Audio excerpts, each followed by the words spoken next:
Welcome back to the channel.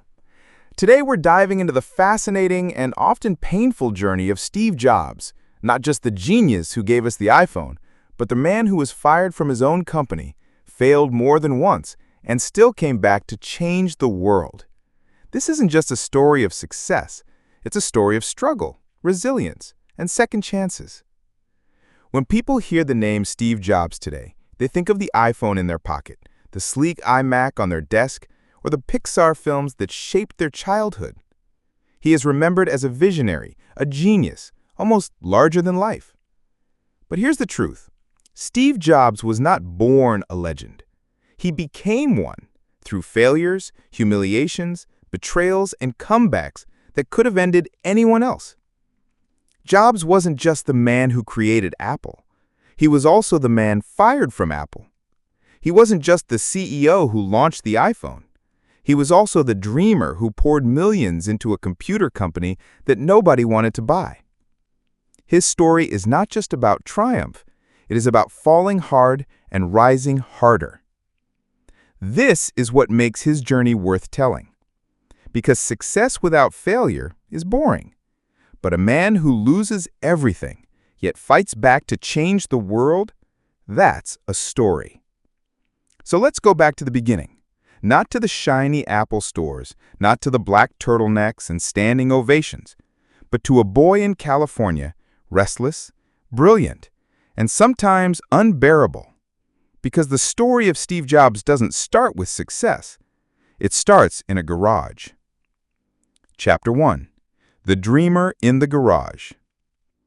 Steve Jobs was born in 1955 in San Francisco and adopted shortly after birth.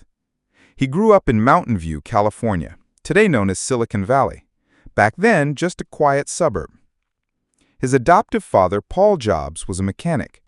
From him, Steve learned the value of craftsmanship. Paul would show young Steve how to build cabinets and machines, insisting that even the back of a piece, something no one else would see, had to be done perfectly. It was a lesson that would shape Apple's obsession with design decades later. But Steve wasn't an easy child. At school, he was bored and rebellious.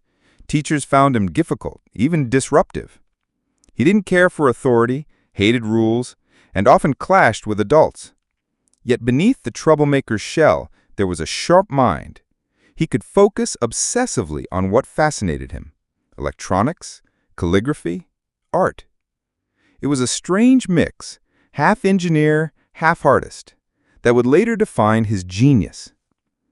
In high school, Jobs met Steve Wozniak, a shy, brilliant engineer with a love for electronics. Wozniak could build things that amazed Jobs. Jobs, in turn, could see possibilities Wozniak couldn't.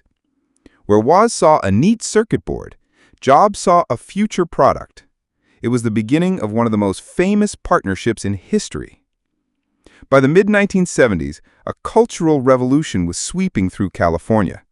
The hippie counterculture, Eastern spirituality, psychedelic music, and a fascination with personal freedom. Jobs embraced it all. He experimented with LSD, traveled to India in search of enlightenment, studied Zen Buddhism, and even lived in communes. While this might sound unrelated to business, it shaped his worldview. Technology wasn't just about machines. It was about people, about beauty, about making life different. Then came the garage. In 1976, Jobs convinced Wozniak to start a company. They would build computers that were small enough for people to use in their homes. The idea was radical. Computers at the time were giant machines locked away in corporations or universities. But Jobs believed ordinary people could and should have one. They called it Apple. Why Apple? Jobs said he liked the word because it sounded fun, spirited, and not intimidating. It was also inspired by his time working at an apple orchard.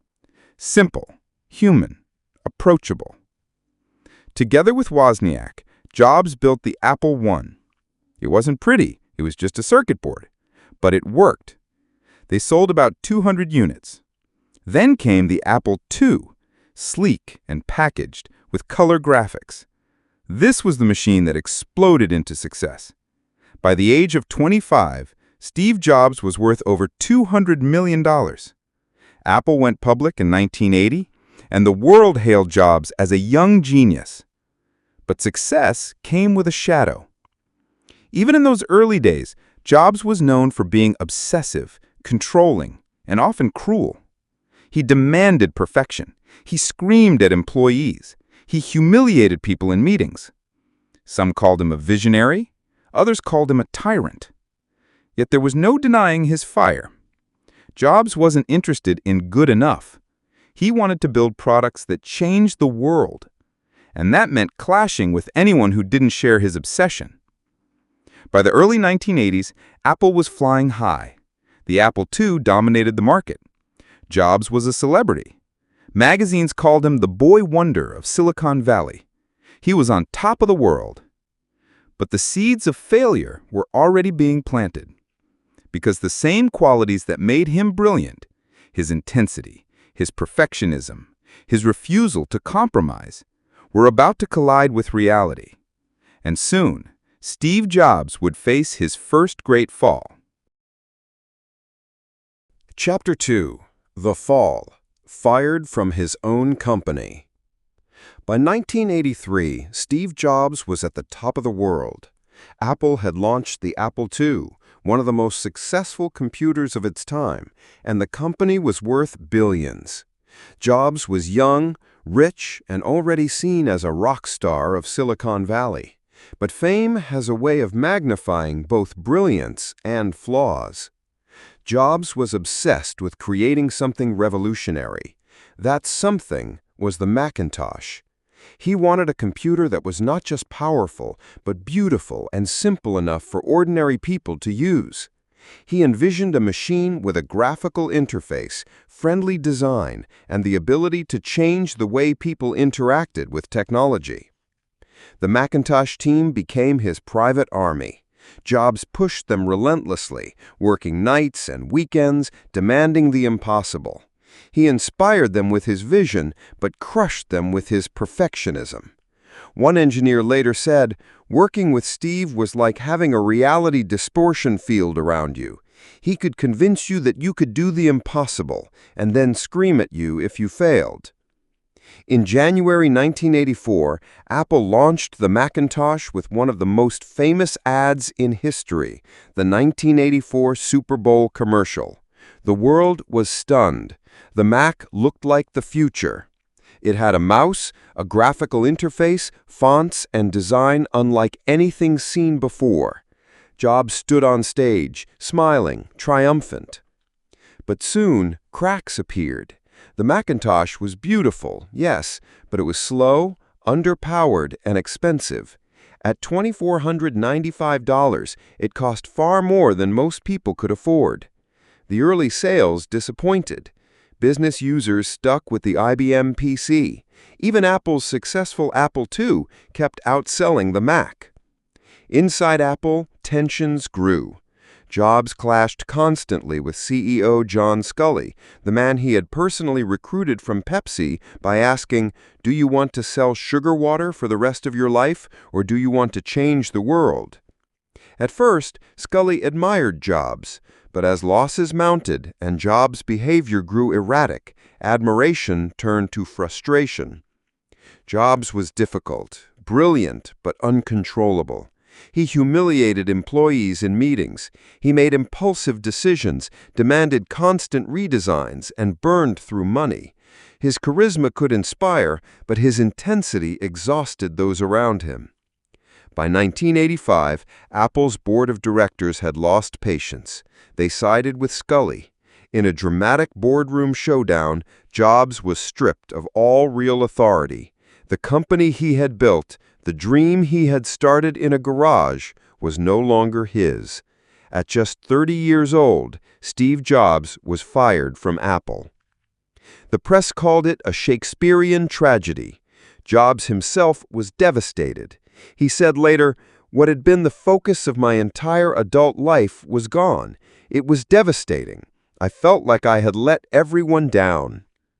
He was humiliated. The world thought he was finished. Magazines mocked him as a fallen genius. Wall Street forgot him. Silicon Valley moved on. But here is the lesson. Sometimes the worst thing that happens to you becomes the best. Jobs would later say, "Getting fired from Apple was the best thing that could have ever happened to me. The heaviness of being successful was replaced by the lightness of being a beginner again."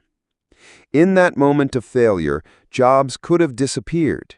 He could have retired with his millions and lived quietly, but he didn't. Instead, he began one of the most important second acts in business history, because out of the ashes of his firing would come two ventures, Next and Pixar. One would nearly bankrupt him. The other would change Hollywood forever. Chapter 3. Next and Pixar. Failures and Hidden Wins. When Steve Jobs left Apple in 1985, he was 30 years old, humiliated, and angry. For the public, he was yesterday's news, a genius who had flown too close to the sun and burned his wings. But Jobs was not the kind of man to disappear quietly. He was restless. He needed to build again. Next, a vision too early. His first project was Next, a computer company he founded that same year. Jobs wanted to create the most advanced workstation the world had ever seen, aimed at universities and scientists. The machine would have beautiful design, powerful hardware, and revolutionary software. He poured his energy, charisma, and millions of dollars into it. But there was a problem. It was too expensive. The first Next computer, released in 1988, cost nearly $10,000, far beyond the reach of most institutions.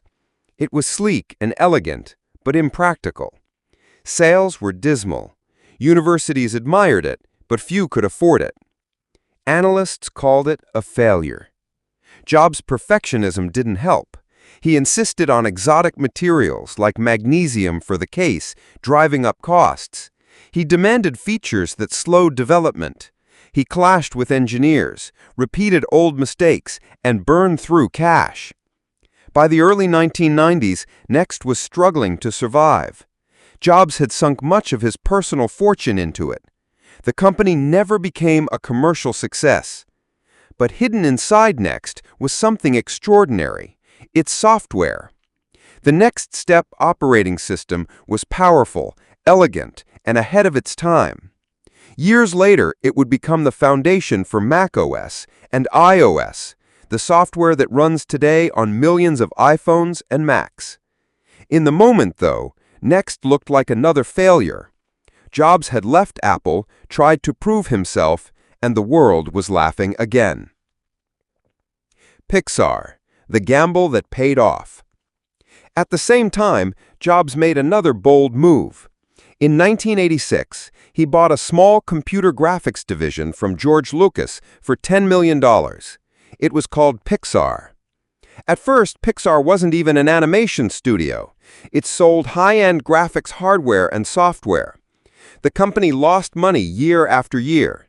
Jobs poured in millions just to keep it alive. Friends thought he was insane. He was burning cash on two companies, both bleeding money. For nearly a decade, Pixar failed to make a profit. But there was a spark inside Pixar, its creative team. Led by John Lasseter, they wanted to make the first fully computer-animated feature film. Jobs believed in them even when Hollywood dismissed the idea. After years of struggle, in 1995, Pixar released Toy Story.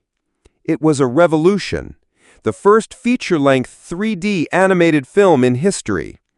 Audiences loved it, critics praised it, and Pixar became an overnight success. The company went public, making Jobs a billionaire once again. Suddenly, the man who had been mocked as a fallen star was back in the spotlight. But this time, it wasn't computers, it was movies. Lessons in failure. Jobs' years with Next and Pixar taught him painful but vital lessons. From Next, he learned that vision alone isn't enough. Timing, price, and practicality matter. From Pixar, he learned the power of patience, trust, and the value of creative teams. By the mid-1990s, he was no longer the brash young man of Apple's early days. He had been humbled. He had lost, failed, nearly gone bankrupt. But he had also grown. And fate was about to give him one more chance. Because in 1996, Apple, the company that had fired him, was collapsing. And the only man who could save it was the one they had thrown away. Chapter 4. The Return to Apple. By the mid-1990s, Apple was in chaos. Once the shining star of Silicon Valley, the company had lost its way. Its product line was bloated, confusing, and uninspired. Competitors like Microsoft were dominating the market with cheaper, more practical solutions. Sales were collapsing, stock prices were falling, and many analysts predicted Apple's death. Inside the company, morale was low. Engineers were frustrated, managers were directionless, and customers were abandoning Apple. The same company that had once revolutionized personal computing was now gasping for survival. And in this desperate moment, Apple made a surprising move. It bought Next, the struggling company Steve Jobs had founded after leaving Apple. The price was $429 million. Most people thought Apple was just acquiring Next software. But in reality, Apple was also bringing back its exiled founder. In 1997, Steve Jobs returned to Apple, not as the triumphant hero, but as an advisor, almost cautiously. Many employees were skeptical. Some feared his legendary temper.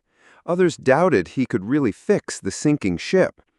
But Jobs walked back into Apple with something he hadn't had before: scars. He had failed at Next. He had nearly gone broke. He had been humbled. And those failures had changed him. He was still demanding, still intense, but now sharper, more disciplined, more focused. Cutting through the chaos. Jobs' first move was brutal but necessary. He slashed Apple's bloated product line, which had grown into dozens of confusing models. He reduced it to just 4 categories: consumer desktop, consumer laptop, professional desktop, and professional laptop. Everything else was cut. He killed projects, fired people, and forced the company to focus. It was painful, but it gave Apple clarity. Jobs explained, "Deciding what not to do is as important as deciding what to do." The Think Different campaign.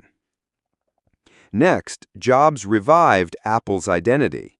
In 1997, the company launched the Think Different campaign, one of the most iconic ad campaigns in history. Black and white portraits of Einstein, Gandhi, Martin Luther King Jr., Amelia Earhart, and others appeared with the simple slogan, "Think Different." It wasn't about products, it was about philosophy. Apple was no longer just selling computers, it was selling a vision, to challenge, to create, to inspire. This campaign rekindled something emotional in Apple's fans. It reminded the world that Apple was not just another tech company, it was a symbol of rebellion and imagination. But Jobs knew slogans weren't enough. Apple needed a hit product. In 1998, he unveiled the iMac, a colorful, translucent computer with a handle, unlike anything the world had seen. Critics mocked it as a toy, but consumers loved it. It was fun, approachable, and easy to use.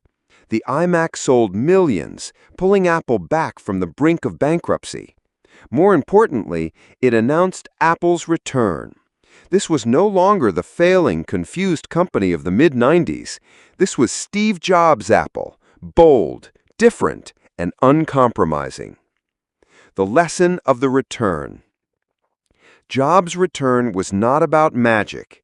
It was about clarity, focus, and belief in simplicity. He once said, "I'm as proud of the things we haven't done as the things I have done." The man who had been thrown out of his own company returned to save it. But he didn't return the same. Failure had sharpened him. Pixar had humbled him. Next had taught him patience. And now he was ready for the next chapter, one that would not just save Apple, but transform the world. Because after the iMac came the iPod, then the iPhone, then the iPad, and each of those would leave a mark on history. Chapter 5: The iPhone Revolution and Legacy. By the early 2000s, Apple had found its footing again.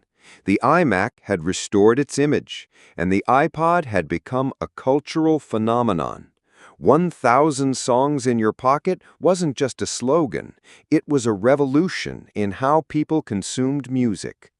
But Steve Jobs wasn't satisfied. He never was. Jobs believed Apple's destiny was bigger than computers or music players. He wanted to reinvent the most personal device of all, the phone. The birth of the iPhone. In 2007, on a stage in San Francisco, Jobs stood before a giant screen. He teased the audience, "Today, Apple is going to reinvent the phone." What followed was one of the most iconic product launches in history. The iPhone combined three things: a phone, an iPod, and an internet communicator. One sleek device controlled by a touchscreen. No keyboard, no stylus, just your fingers. The crowd gasped as Jobs scrolled through photos with a flick, pinched to zoom, and navigated the web on a small piece of glass. It felt like science fiction. The impact. The iPhone didn't just succeed, it rewrote the rules of technology. Within a few years, it killed the dominance of Nokia and BlackBerry. It created the modern smartphone era. It turned Apple into the most valuable company in the world. But beyond business, the iPhone transformed society. It changed how we communicate, how we work, how we consume media, even how we think. Apps, social media, maps, cameras, all of it converged in one device. It reshaped human behavior itself. The final years. Jobs' return to Apple had created a second golden age, but behind the scenes, his health was failing. In 2003, he was diagnosed with pancreatic cancer. He kept it private, refusing to let illness define him. Even as he grew thinner, he continued to appear on stage, black turtleneck and jeans, unveiling the next wave of Apple's products, the MacBook Air, the App Store, the iPad. Each one reinforced Apple's dominance and his legacy. In 2011, his body was frail, but his presence still electrified audiences. In August that year, Jobs resigned as Apple's CEO. 2 months later, on October 5, 2011, Steve Jobs passed away at the age of 56. The legacy. Jobs' story is not simply one of success. It is the story of a man who failed, who was humiliated, who was told he was finished, and who came back to change the world not once, but twice. His philosophy was simple but powerful. Focus on excellence, blend art and technology, and never be afraid to start again after failure. He left behind not only Apple, one of the greatest companies in history, but also a way of thinking, a belief that technology can be beautiful, human, and transformative. Jobs once said, "The people who are crazy enough to think they can change the world are the ones who do." And in the end, that is exactly what he did.